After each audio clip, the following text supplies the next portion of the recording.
Hello, this is Derek Iswell, Chief Investment Officer at Shelton Capital Management, with the Shelton CIO Minute. Last week, the release of lower than expected core CPI numbers set markets aflutter with the hope that a Fed funds rate cut in September might actually come to fruition. There's some analysis to back this view up in the form of what's called the Taylor Rule. The Taylor Rule is a formula created by economist John Taylor in the early 1990s to serve as a guideline for monetary policy for central banks. The formula combines the desired rate of inflation, measures of current inflation trends, and some measures of economic activity, mostly provided by the output gap.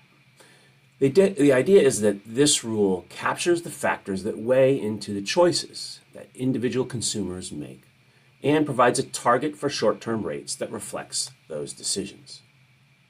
As you can see in this chart, while the Taylor Rule has done a good job of predicting where the Fed funds rate should be, for the past 12 years, except for immediately after the pandemic, the formula has called for interest rates to be substantially more positive than the Fed funds rate has been.